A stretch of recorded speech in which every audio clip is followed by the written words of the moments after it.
ஆவணி மாத ராசி பலன்கள் 17/8/2025 முதல் 16/9/2025 வரை. இந்த ஆவணி மாசத்துல கிரக நிலவரங்கள்.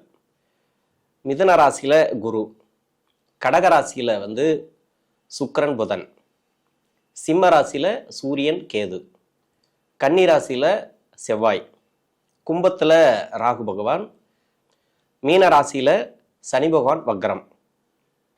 இந்த கிரகத்தோட நட்சத்திரங்கள் பார்த்தீங்கன்னாக்கா, குரு இருக்கக்கூடிய நட்சத்திரம் புனர்பூச நட்சத்திரம், சொந்த நட்சத்திரத்தில் இருக்கார் இந்த மாதம் ஃபுல்லாகவே.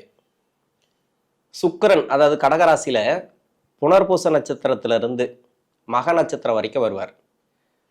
புதன் பூச நட்சத்திரத்திலிருந்து மக நட்சத்திரம் வரைக்கும் வருவார் இந்த மாதம் ஃபுல்லாக.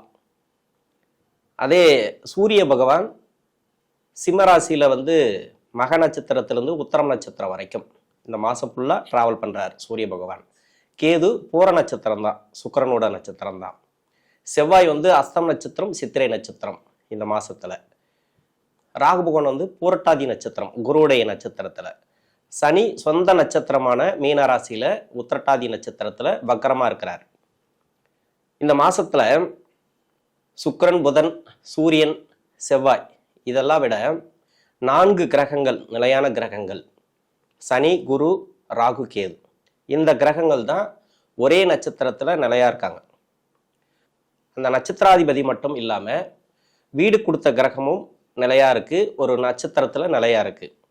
இப்ப ராகு பார்த்தீங்கன்னாக்கா அது ஆல்ரெடி வக்ர கிரகம், பூரட்டாதி நட்சத்திரத்துல இருந்தாலும் சனியோட வீட்டுல வீடு கொடுத்த கிரகம் சனி பகவான், அவருக்கு 2ஆம் இடத்துல வக்ரமா இருக்கிறார். அப்போ ராகு பலமா இருக்கிறார் இந்த மாசத்தை பொறுத்த வரைக்கும். சனி பகவான் இவர் மீனராசியில வக்ரகதியில் இருக்கிறார், சொந்த நட்சத்திரம். குரு பார்த்தீங்கன்னாக்கா பூரட்டாதி நட்சத்திரம், அவருடைய சொந்த நட்சத்திரத்தில் இருக்கார், அதாவது மிதுன ராசியில. கேது பூர நட்சத்திரம், சுக்கிரனோட நட்சத்திரத்தில் இருக்கிறார். உங்களுடைய ராசிக்கு இந்த மாதத்துல என்ன பலன்கள் அப்படிங்கிறத பார்ப்போம். கன்னி ராசி, உத்திரம் நட்சத்திரம், அஸ்தம் நட்சத்திரம், சித்திரை நட்சத்திரம், இந்த 3 நட்சத்திரங்களுக்கு இந்த ஆவணி மாதம் எப்படி இருக்கும்?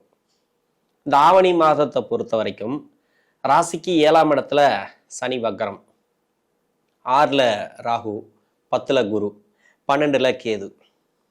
மற்றபடி பார்த்தீங்கன்னாக்கா விரையாதிபதினு சொல்லக்கூடியவர் ஆட்சி பெற்று சூரியன் இருக்கிறார். இந்த ராசியாதிபதி மட்டும் பார்க்கணும், 11ல் புதன். பரவாயில்ல, சிறப்பு, ஒரு நல்ல ஒரு டைம் அப்படின்னு சொல்லலாம் கன்னி ராசிக்கு. ஏன்னா கன்னி ராசியை பொறுத்த வரைக்கும் கண்டக சனி பாடாப்பட்டு வருது. ஏற்கனவே 6ஆம் இடத்துல சனி இருந்து நிறைய உங்களுக்கு மன உளைச்சல்கள் கொடுத்துருக்கலாம், வேலை ரீதியாக, தொழில் ரீதியாக. என்ன நடக்குமோ எது நடக்குமோ, ஏதோ நடக்குது, ஆனால் என்னன்னே தெரியல. நிறைய உளவியல் சார்ந்த பிரச்சனை, மன அழுத்தங்கள், இது மாதிரி நிறைய கொடுத்தது. ஏன்னா 6ஆம் அதிபதினு சொல்லக்கூடியவர் 7ஆம் இடத்துல. இப்போ கடன் பிரச்சனைகள்லாம் நிறைய பேருக்கு தலை தூக்கியிருக்கும். சின்ன சின்ன கடன், பெரிய கடன், உங்களுடைய தொழிலுக்கு ஏற்ற மாதிரி, வேலைக்கு ஏற்ற மாதிரி கடன் எல்லாம் நிறைய கொடுத்துருக்கலாம். அந்த கடன்லாம் இந்த மாசத்துல ஓரளவுக்கு நிவர்த்தி ஆகும். ராசியில செவ்வாய் இருக்கிறது நல்லதுதான். அஷ்டமாதிபதினு சொல்லக்கூடியவர் அவரோட வீட்டுக்கு 6ஆம் இடத்துல மறைஞ்சிருக்கிறார், நல்லது தானே, அருமையான ஒரு இடம்னு சொல்லலாம் இந்த செவ்வாய்க்கு. ராசியில செவ்வாய் இருக்கிறது. இப்போ படிப்பெல்லாம் பார்த்தீங்கன்னாக்கா ஒரு சில பேருக்கு நிறைய மனசு சார்ந்த பிரச்சனைகளை கொடுத்துருக்கலாம். அதாவது கண்டகசனியாக வரும்போது இந்த சனி பகவான் நிறைய இடர்பாடுகளை கொடுத்துருக்கலாம். படிப்பு சார்ந்து, படிப்பில் நிறைய தோய்வுகள், மன உளைச்சல்கள். ஒரு சில பேர் நல்லா படிச்சுட்டு இருப்பாங்க, திடீர்னு பார்த்தீங்கன்னாக்கா எல்லாமே டவுன் ஆகிருக்கும் படிப்பு. இவங்க முன்ன மாதிரி இல்லை, படிப்பில் நல்லா படிச்சுட்டு இருந்தவங்க இப்படி ஆயிட்டாங்க, அந்த லெவலுக்கு போயிருக்கும். அந்த அளவுக்கு ஒரு சில பேருக்கு டிஸ்டர்பன்ஸ் கொடுத்துருக்கலாம் இந்த சனி. இது எல்லாமே ஓரளவுக்கு கிளியர் ஆகும். இப்போ இந்த மாதத்தை பொறுத்த வரைக்கும் கிரக நிலவரங்கள் உங்களுக்கு நல்லாவே இருக்குது அப்படின்னு எடுத்துக்கலாம். குரு 10ஆம் இடத்துல இருக்கிறது சிறப்பு. படிப்பெல்லாம் முடிச்சுட்டு வேலை தேடக்கூடிய நபர்களுக்கு வேலை வாய்ப்பு, இது எல்லாமே நல்லா இருக்கும். ப்ரொமோஷனுக்காக எதிர்பார்க்கக்கூடிய நபர்களுக்கு ப்ரொமோஷன் கிடைக்கும். சம்பள உயர்வு, எதெல்லாம் நீங்கள் எதிர்பார்த்து நிற்கிறீங்களோ அதெல்லாம் பரவாயில்லன்னு எடுத்துக்கலாம். நல்ல ஒரு வெற்றி. ஏன்னா புனர்பூச நட்சத்திரத்தில் இருக்கிறார், 4 குடையவர், வேலைக்கு சொல்லக்கூடிய கிரகம். இப்போ வேலையால் இருக்கக்கூடிய தொந்தரவுகள், நிறைய பேருக்கு வந்து வேலை செய்யக்கூடிய இடத்துல நிறைய இடர்பாடுகள், வேலை செய்கிறவங்களால, மேலதிகாரிகளால், வேலைக்கு போயிட்டு வர்றதுல பிரச்சனை, ஏன்னா ரொம்ப நெடுந்தூர பயணங்கள், இது மாதிரி இருக்கக்கூடிய ப்ராப்ளம் எல்லாமே இந்த மாதத்தில் உங்களுக்கு சால்வ் ஆகும். ஓரளவுக்கு அந்த நெருக்கடியிலேருந்து கொஞ்சம் வெளியே வருவீங்க. இடமாற்றங்கள் கேட்டிருந்தாலும் இடமாற்றங்கள் கிடைக்கும். வேலை ரீதியாக உங்களுக்கு ப்ரொமோஷன், அது நான் நிறைய சொல்லிட்டேன். ப்ரொமோஷன்லாம் உங்களுக்கு பாதிப்புகளை கொடுக்காது, நல்லாவே இருக்கும். எதிர்பார்ப்புகள், நீங்கள் எதுக்கெல்லாம் முயற்சி பண்ணீங்களோ அதெல்லாம் நல்லாயிருக்கும். இப்போ வேலையில் இருக்கக்கூடிய அழுத்தங்கள், ஏன்னா வேலையை பற்றி நான் அதிகமாக ஏன் சொல்கிறேன்னாக்கா, ராசிக்கு 4ஆம் அதிபதினு சொல்லக்கூடியவர் அந்த வீட்டை அவர் பார்க்குறார். 10ஆம் இடத்துலேருந்து, தொழில் ஸ்தானத்துலேருந்து பார்க்குறார். இது சிறப்பான ஒரு ஏற்றமான காலம். பொதுவாகவே அந்த 10ஆம் இடத்துல குரு இருக்கிற வரைக்குமே உங்களுக்கு நல்லது. தசாபுத்தி சரியாக இருந்துச்சுனாக்கா ஒரு நல்ல ஒரு வளர்ச்சிகளை கொடுக்கும். வேலை சார்ந்து எல்லாமே, புதுசாக வேலை தேடக்கூடிய நபர்களுக்கும், இல்லை இங்கே எனக்கு இந்த சம்பளம் பற்றாக்குறையாக இருக்குது, வெளிநாடு போய் சம்பாதிக்கணும்னு நினைக்கிறவங்களுக்கு, இது எல்லாமே வெளிநாடு வேலை வாய்ப்புகள், இல்லை வெளிநாட்டில் இருக்கிறவங்களுக்கு வந்து இடம் மாறுறோம், அந்த இடமாற்றங்களை எதிர்பார்த்துருப்பீங்க, இல்லை ஒரு ப்ரொமோஷன் எதிர்பார்த்துருப்பீங்க, சம்பள உயர்வு எதிர்பார்த்துருப்பீங்க. அதெல்லாம் இந்த ஆவணி மாதத்தில் உங்களுக்கு கிரகங்கள் வந்து சப்போர்ட் பண்ணுது. சுப விரயங்களை அதிகமாக கொடுக்கும் இந்த சூரிய பகவான். 12ஆம் இடத்துல சூரியன் இருக்கிறது தசை நடத்தினா தான் உங்களுக்கு ப்ராப்ளத்தை கொடுக்குமே தவிர, மற்றபடி பார்த்தீங்கன்னாக்கா இப்போ கோச்சார அடிப்படையில் இந்த இடத்துல சூரியன் இருக்கிறது, 12ல் சூரியன் கேது சேர்க்கை, சுப விரயங்கள், அதாவது குழந்தைகளால் நிறைய செலவுகள், தேவையில்லாத செலவு, ஏதோ ஒரு செலவு ஏதாவது கொடுத்துட்டே இருக்கும். ஆனால் அந்த செலவுகளை நீங்கள் கொஞ்சம் கண்ட்ரோல் பண்ணீங்க. இது வந்து ரொம்ப ரொம்ப முக்கியமான விஷயம் இந்த மாதத்தை பொறுத்த வரைக்கும். அது சுப விரயங்களாக மாற்றிக்கொள்ளுங்கள். உங்கள் கையில் காசு இருக்கா, ஒரு ப்ராப்பர்ட்டி வாங்கி போடுறது, ஒரு இடத்த ஆல்ட்ரேஷன் பண்ணுறது, அதாவது வீடு கட்டியிருப்பீங்க, வீடு இருக்கும், அந்த வீட்டை வந்து பழைய வீடாக இருந்தால் ஆல்ட்ரேஷன் பண்ணுறது, இது மாதிரி சேமிப்பு அப்படிங்கிறது. இந்த சேமிப்பு வந்து நீங்கள் வேற ஏதாவது ஒரு வழியில் பணமாக கையில் வச்சுருக்காம நீங்கள் ஒரு ப்ராப்பர்ட்டியாக வாங்கி போடுறது. ஆனால் கடன் மட்டும் கொடுக்காதீங்க. 7ஆம் இடத்துல சனி, யாரையும் நம்பி கடன் கொடுக்குறதோ இல்லை கடன் வாங்குறதோ வேண்டாம்.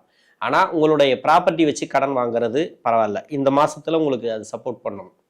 ஒரு இடத்த வச்சு, அதாவது வண்டி வாகன சேர்க்கைக்காக கடன் வாங்குறது, உங்களுக்காக நீங்கள் வந்து உங்களுடைய வேலையை வச்சு, அதாவது அந்த சம்பளத்தை வச்சு லோன் வாங்குறது, இது எல்லாமே உங்களுக்கு வெற்றி வாய்ப்புகளை கொடுக்கும். அதெல்லாம் சிறப்புன்னு எடுத்துக்கலாம். ஆனால் இன்னொருத்தரை நம்பி நீங்கள் பணம் கொடுக்குறதோ, பணம் முதலீடு பண்ணுறதோ வேண்டாம். இது வந்து அந்த 12ஆம் இடத்துல இருக்கக்கூடிய சூரியன் நிறைய விரயங்களை கொடுத்துரும். பசங்களால் ஒரு செலவு அப்படின்னாக்கா அது சுப செலவுகள் தான். படிப்புக்காக செலவு பண்ணுறது, இல்லை வண்டி வாகன சேர்க்கைக்காக செலவு பண்ணுறது, இல்லை அவங்களுக்கு வந்து தொழில் செய்யறதுக்காக, இல்லை வேலை வாய்ப்புக்காக, படிப்பு மேல் படிப்புக்காக, ஏதோ ஒரு வகையில் அந்த செலவுகள்லாம் இருக்கு இல்லையா, அதில் நல்லாவே இருக்கும். குழந்தைகளாக இருந்துச்சுனாக்கா அந்த படிப்புக்காக செலவு பண்ணுறதோ, இல்லை அவங்க கேட்குற பொருளெல்லாம் வாங்கி கொடுத்ததுக்காக செலவு பண்ணுறதோ, இதெல்லாம் வந்து சுப செலவுகள். மற்றபடி வீண் விரயங்களை இந்த நேரங்களில் தவிர்ப்பது நல்லது.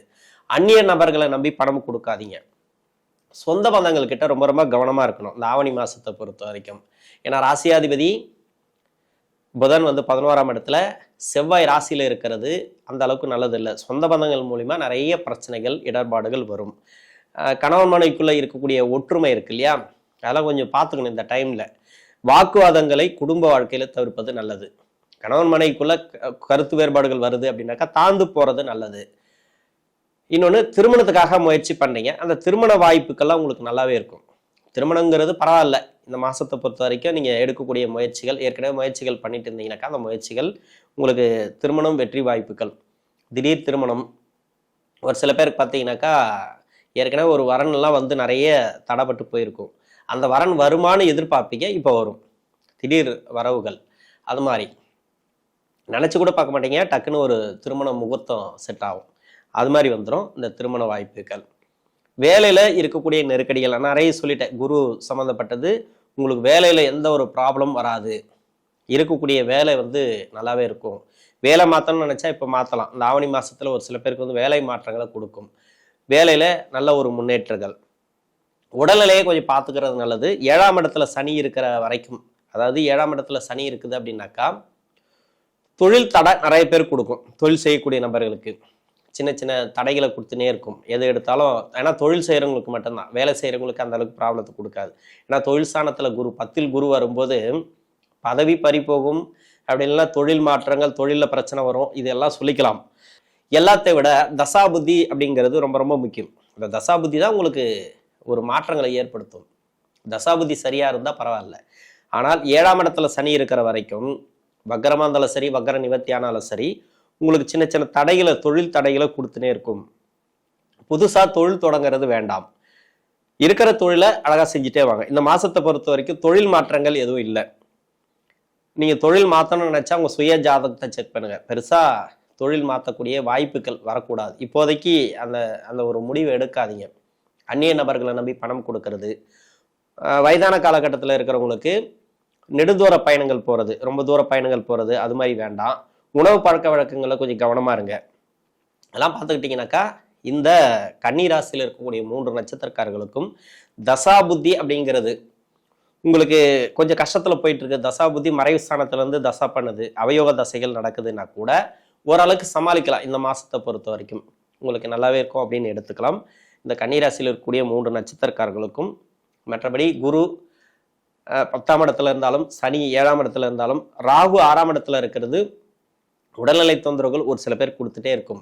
உணவு பழக்க வழக்கங்களை கொஞ்சம் கவனமாக இருங்க. எந்த வயசாக இருந்தாலும் சரி, அதாவது 16 வயசுலேருந்து நீங்கள் 80, 85, 90 வயசு வரைக்கும் இருக்கக்கூடிய நபர்களுக்கு உணவு பழக்க வழக்கங்களை ரொம்ப ரொம்ப கவனமாக இருக்கணும். நன்றி.